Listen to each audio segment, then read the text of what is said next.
ہو گئی کافی ہو گئی، ٹھیک ہے نا، اب نعرہ کوئی نہ لگانا، میری بات سننا چاہیے، سنانا نہ کہہ سکتے، اس کے کہنے کو میں کہنے کا انکار شرعاً میں انکار نہیں کر سکتا۔ ایک سبحان اللہ کہتا ہے ایک جنت میں درخت پیدا ہوتا ہے، میں کیسے اس کا انکار کر سکتا ہوں؟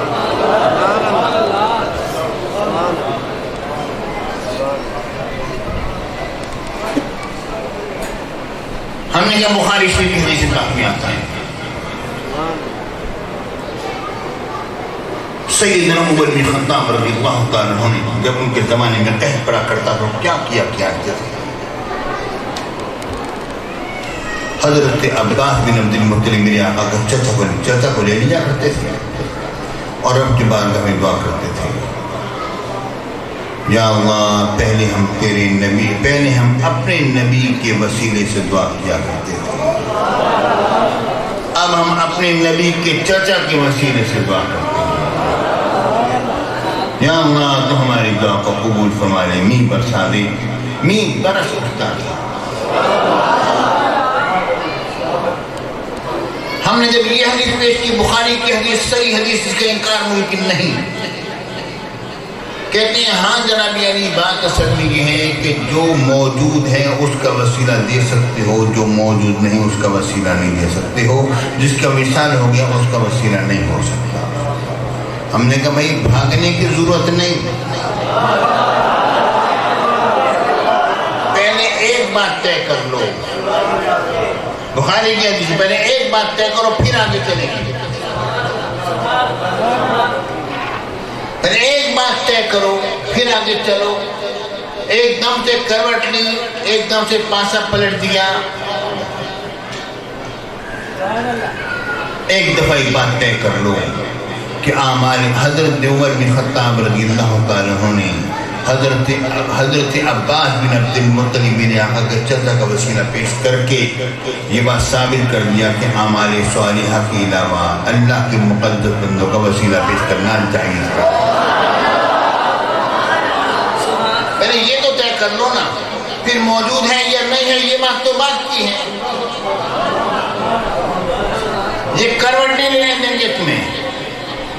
کہتے ہیں ہاں جناب علی آپ ذرا دیکھو بات کیا ہے، اب کہتے ہیں ہاں اگر حضور علیہ السلام موجود ہوتے تو ہم حضور سے دعا کرواتے ہیں، اب جو بھی مقدس بندہ ہے جا کے تم اسے دعا کروا لو، ٹھیک ہے کوئی حرج نہیں۔ پیارے بھائیوں ہم اس دھوکے میں نہیں آئیں گے، ہم اس دھوکے میں نہیں آئیں گے، یہ چل زبانی اور زبان کے پھیر کے دھوکے میں نہیں آئیں گے۔ یہ کہہ دینا کہ جناب علی حضور علیہ السلام موجود ہوتے ہم حضور سے دعا کروا لیتے، پیارے بھائیوں دعا کروانا الگ چیز ہے، کسی کو وسیلہ بنا کے رب کی بارگاہ میں پیش کرنا یہ الگ چیز ہے۔ سیدنا عمر بن خطاب رضی اللہ تعالیٰ عنہ نے یہ بات رب کی بارگاہ میں عرض نہیں کی کہ یا اللہ، یہ بات نہیں کی یا اللہ ہم تیرے نبی کے چچا کو لے کر ان سے دعا کرا رہے ہیں، حضرت عباس ہماری دعا کرے میہ برس جائے۔ انہوں نے حضرت کے عباس سے دعا نہیں کرائی، انہوں نے دعا نہیں کرائی، یہ نہیں کہا کہ آپ حضور کے چچا ہمارے دعا کریں، دعا کرانا صحیح ہے، دعا بھی ہوتی ہے، میرے نبی کے جب ہاتھ اٹھتے ہیں بالکل چلچلاتی دھوپ میں اچانک بادل آ کے میہ برسا جاتے ہیں، دعا کرنا ٹھیک ہے، لیکن وسیلے کو دعا کا رنگ دے کر مسلمانوں کو دھوکہ دے دینا۔ ہاں جی حضور ہوتے ہم دعا کروائے، حضور ہوتے تو ہم دعا بھی کراتے، حضور کا وسیلہ بھی رب کے واقعہ ہے اور ابھی بھی کرتے ہیں الحمدللہ۔ حضرت عباس نے یہ بات نہیں کہی کہ یا اللہ پہلے ہم جب ہمارے نبی موجود تھے ہم ان سے دعا کرایا کرتے تھے، اب ان کے چچا سے دعا کرا رہے ہیں دعا قبول کر لیں، یہ بات نہیں کہی انہوں نے کہا یا اللہ پہلے ہم تیرے نبی کے وسیلے کا وسیلہ پیش کیا کرتے تھے، آج ہم اپنے نبی کے چچا کا وسیلہ پیش کرتے ہیں۔ دعا نہیں کرائی جا رہی، وسیلہ پیش کیا جا رہا ہے، دعا کے دھوکے میں ہمیں مت کراؤ۔ یہ بات مانو کہ اللہ کے مقدس بندوں کو رب کی بارگاہ میں وسیلے کے طور پر پیش کرنا یہ سنت عمر بن خطاب ہے۔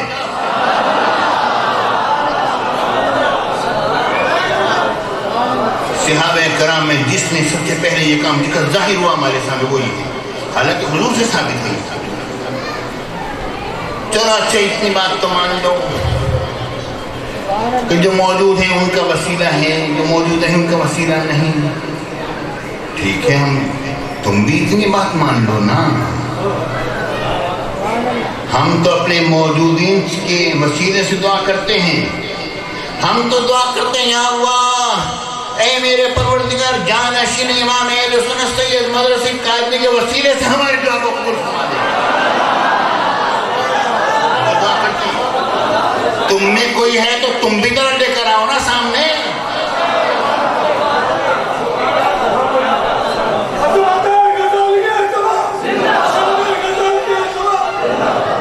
ہم تو ابھی بھی دعا کرتے ہیں الحمدللہ، ہماری دعا ہوتی ہے۔ ہم کہتے ہیں یا اللہ جانشین امام سنت سید مدرسہ قائدی کے وسیلے سے ہمارے دعا کو، ہم میں ایسے آج بھی موجود ہیں، تم میں کوئی ہو تو در دکھاؤ، کبھی طرح اس کو سامنے لا کر دعا تو کر کے دکھاؤ، ہم بھی تو دیکھیں کہ کوئی ہے تم میں، ہم تو بار بار دکھائیں گے، اللہ ان کی حیاتی قائم رکھتے ہیں، تو بار بار دکھائیں گے۔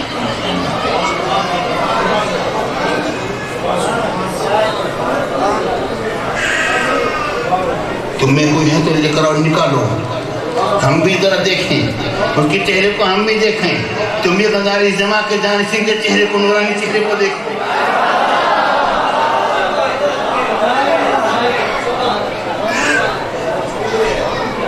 اور یہ بات بھی تو مان لو، یہ بات بھی تو کہہ دو کہ اگر حضور غوث پاک کے زمانے میں جو لوگ تھے وہ غوث اعظم کے وسیلے سے دعا کرتے تو جائز تھا، یہ تو کہہ دو، اپنے عقیدے کے مطابق ہی بات کر لو۔ اگر خواجہ غریب نواز کے زمانے میں ان کے زمانے کے لوگ ان کے وسیلے سے دعا کرتے تو جائز تھا، یہ بھی تو کہہ دو۔ یہ کیوں نہیں کہتے ہو؟ وجہ اصل میں یہ ہے کہ تمہارا مقصد سے وسیلے کا انکار کرنا ہے، وسیلہ ماننا نہیں ہے۔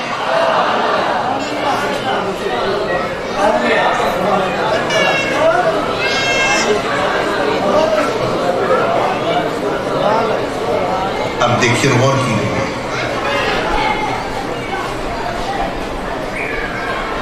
میرے ساتھی، کیا حضور علیہ السلام نے بھی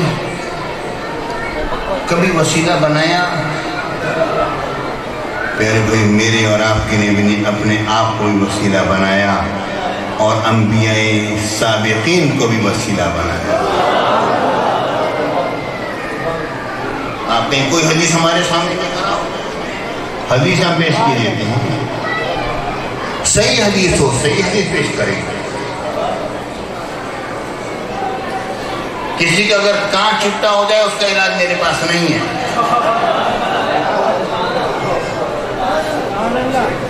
یہ کان چپٹا ہو جائے اس کے علاج کی آپ کے پاس ہے؟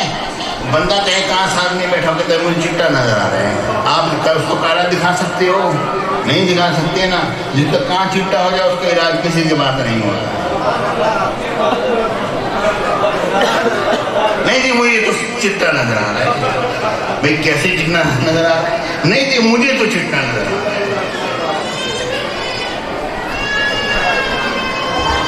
اچھا تیرے ساتھی ذرا دیکھو، ذرا غور کرو، میرے آقا سرکار مدینہ رسول سینہ صلی اللہ علیہ وسلم نے دعا فرمائی۔ کب دعا کی؟ جب حضرت ابن سیدہ طیبہ طاہرہ حضرت فاطمہ بنت اسد والدہ ماجدہ حضرت مولا کائنات علی بن ابی طالب کرم اللہ تعالیٰ وجہ الکریم آپ کی والدہ ماجدہ کا مثال پاک ہوا، میرے آقا نے مگر میرا تیار کروائی، اللہ الذی یحیی و یمیت، اللہ ہی ہے جو زندہ بھی کرتا ہے اور مارتا بھی ہے۔ میرے آقا نے دعا آگے چل کے کیا بات کی؟ میرے آقا نے یہ کلمات سنائے. حدیث سے بات کرنا. یا اللہ میں تجھ سے سوال کرتا ہوں بحق نبی کا، یا اللہ تیرے نبی کے وسیلے سے، اپنی طرف تیرے نبی کے وسیلے سے تیری بارگاہ میں سوال کرتا ہوں، ان کے حق سے، ان کے صدقے سے، بحق نبی کا وَبِالْأَنْبِيَاءِ مِنْ قَبْلِ، اور ان انبیاء کے وسیلے سے جو مجھ سے پہلے گزر گئے. میرے آقا نے زندہ کا وسیلہ بھی پیش کیا، اور جو دنیا سے رخصت ہو گئے وہ بھی زندہ ہیں، ان کا بھی وسیلہ پیش کیا. نہیں جناب علی، یہ حدیث صحیح نہیں، اس کا ذوق ہمیں تو دکھاؤ.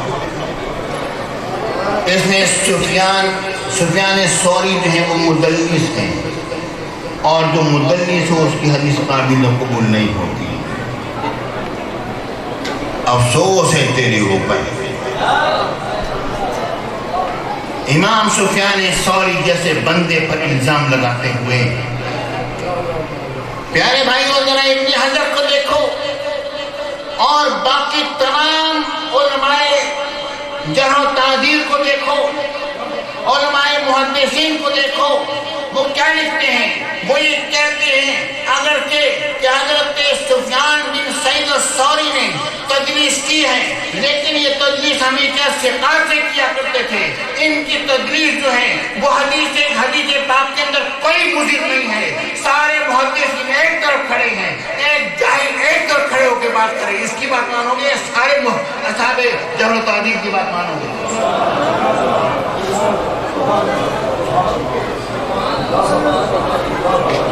حضرت سفیان ثوری جیسی ہستی، انسان بات کرتے ہوئے ذرا دیکھا جائے کس کے متعلق بات کر رہا ہے.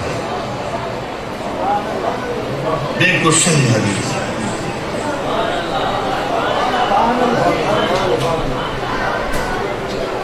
میرے آقا نے اپنا بھی وسیلہ پیش کیا، اور اپنے سے پہلے انبیاء کرام کو وسیلہ بھی پیش کیا. جو اس دنیا میں ہیں ان کا بھی وسیلہ چاہیے، جو دنیا سے رخصت ہو گئے ان کا وسیلہ بھی چاہیے. لیکن انبیاء مرتے نہیں ہیں. تو زندہ ہے واللہ، تو زندہ ہے واللہ، میری تسمیہ عالم سے چھپا.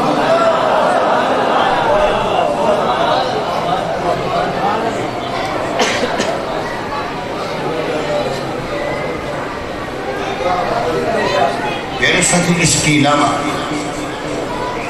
مشہور زمانہ حدیث حضرت عثمان بن حنیف. میرے ساتھیوں حضرت عثمان بن حنیف کی حدیث پیش کر رہا ہوں، طبرانی میں لوں.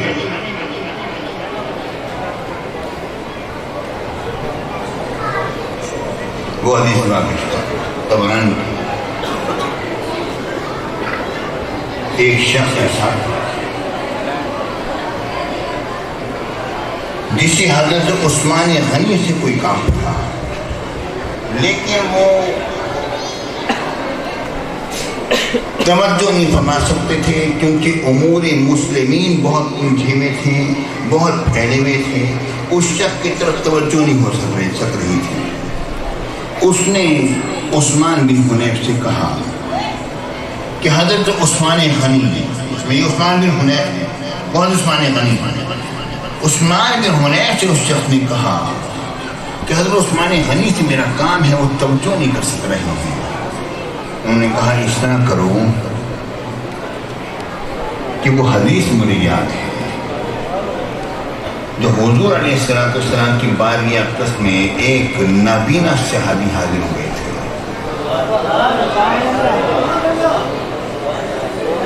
اور وہ جب حاضر ہوئے انہوں نے آ کے یا رسول اللہ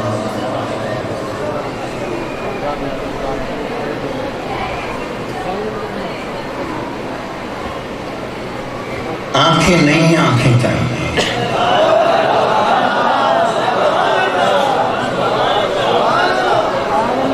میری اور آپ کے نبی نے فرمایا اگر تو صبر کرے تو تیرے لیے ذرا بہتر ہے. یا رسول اللہ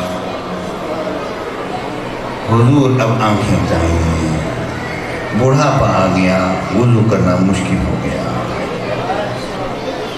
میرے آقا نے اچھا ٹھیک ہے، جاؤ تازہ وضو کرو، پھر 2 رکعت نماز نفل ادا کرو، ادا کرنے کے بعد پھر رب کی بارگاہ میں یوں دعا کرو، نفل ادا کرو پھر رب کی بارگاہ میں یوں دعا کرو، اللہم انی اسألک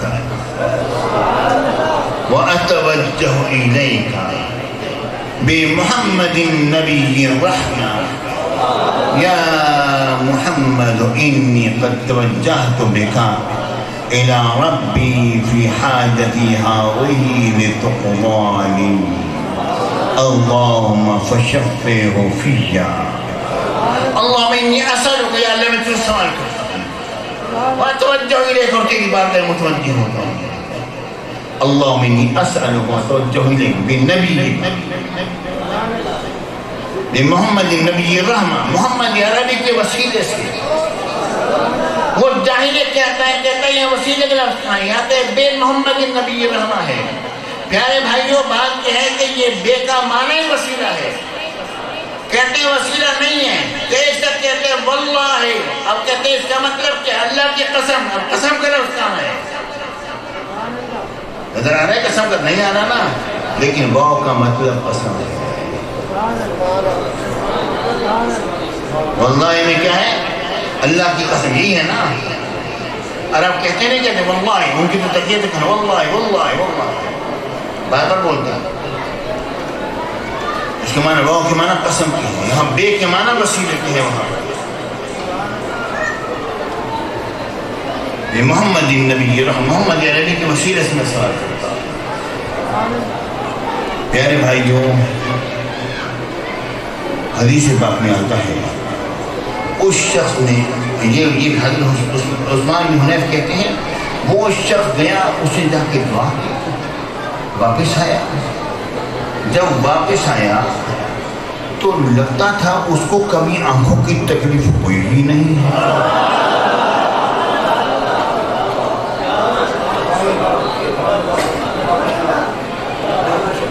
اس کو کبھی آنکھوں کی تکلیف ہوئی ہی نہیں ہے۔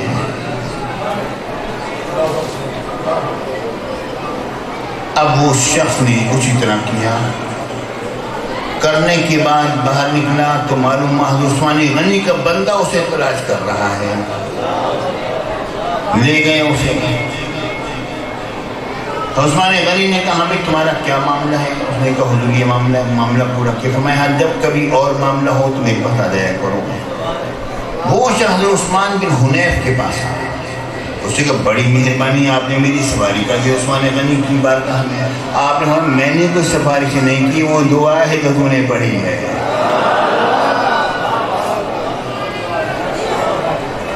اسی کا اثر ہی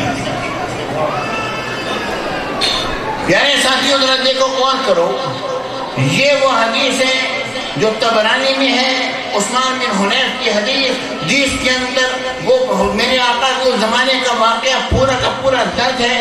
اس حدیث پاک کے بارے میں علامہ ابن تیمیہ نے کہا یہ حدیث بالکل صحیح ہے، اور یہ صحیح حدیث 2 سندوں سے روایت ہے۔ آج اگر کوئی شخص یہ کہتا ہے کہ میں اس کو صحیح نہیں مانتا، بارہ میں یہ بات ضرور کہوں گا کہ تجھ سے زیادہ جاننے والا تو ابن تیمیہ ہے۔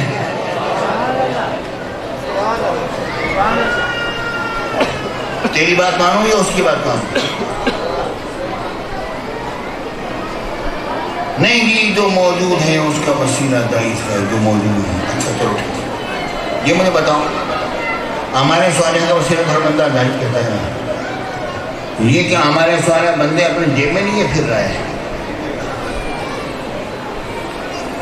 لیکن کھیسی میں ڈال کے پھر رہے ہیں، ہمارے جیب میں تو نہیں ہے نا کہ جیب میں لیے پھر رہا ہے، کہ ہر بندے کا عمل صالح اللہ کے پاس موجود ہے نا۔ جب ہمارا عمل اللہ کے پاس موجود ہو اس کا وسیلہ پیش کریں، ہمارے صالحین جو اللہ کے پاس موجود ہیں ان کا وسیلہ کیوں پیش نہ کریں؟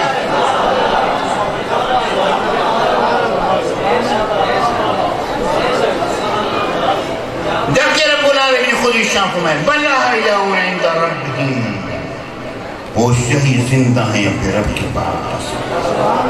رب کے پاس تو ہے، اتنی بات تو مانتا ہی ہے نا، رب کے پاس موجود ہے. صالح بندہ، ہر بندہ رب کے پاس تو ہے نا.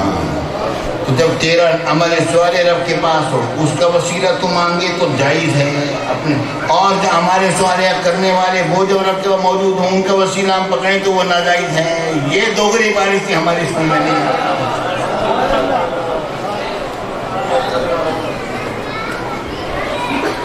میرے ساتھ میرے خیال میں بہت بڑا مسئلہ میں نے بہت مختصر انداز پیش کیا، بہت بکھرا ہوا مسئلہ، بہت پھیلا ہوا مسئلہ، بہت مختصر انداز پیش کر دیا. آپ اس کو سنو، بار بار سنو، دل میں جگہ دو، اور یہ بات ذہن میں رکھو کہ انبیاء کا وسیلہ دینا، اولیاء کا وسیلہ دینا، ان کا وسیلہ پکڑنا، اے سنو الحمدللہ یہ تمہارے مقدر میں آیا ہے. اور اس بات کو اگر سوچو تو صحیح ہے، وسیلے کو جائز کیوں نہیں کرتے؟ کیا شرک ہو رہا ہے؟ وسیلہ تو شرک کی جڑ کو کاٹتا ہے.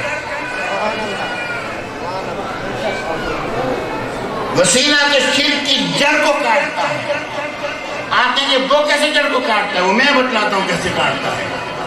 ہم نے رب کی بارگاہ میں کہا یا اللہ ہم تیری بارگاہ میں تیرے نبی کا وسیلہ پیش کرتے ہیں، تیرے غوث کا وسیلہ پیش کرتے ہیں، اپنے پیر و مرشد کا وسیلہ پیش کرتے ہیں، جانشین غزالی اعظم کا وسیلہ پیش کرتے ہیں. اس کا مطلب کیا ہے؟ ہم یہ کریں یا اللہ یہ وسیلہ پیش کیا ہماری دعا کو قبول کر لے. دعا کو قبول کرنے والا کون؟ اللہ. یہ تو یہ بتایا جا رہا ہے اللہ ہم نے وسیلہ پیش کیا تو دعا کو قبول کر لے. دعا کو قبول کرنے والا اللہ ہے. یہ تو شرک کی جڑ کو کاٹ رہا ہے. دعا کو کوئی اور قبول نہیں کرتا، اللہ قبول کرتا ہے.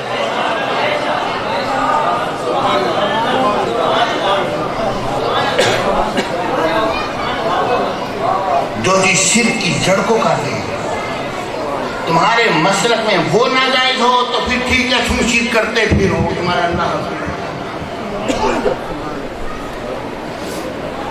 پتہ ہے وسیلے کا انکار کیوں کرتے ہیں. آخری یہ بات ادھر سمجھ لو، وسیلے کے انکار کی وجہ کیا ہے؟ ماشاءاللہ یہ بڑا تھکا ہوا، کوئی چیز اور بنانی پڑ جائے، بھئی فلانے مستری کو بنائیں گے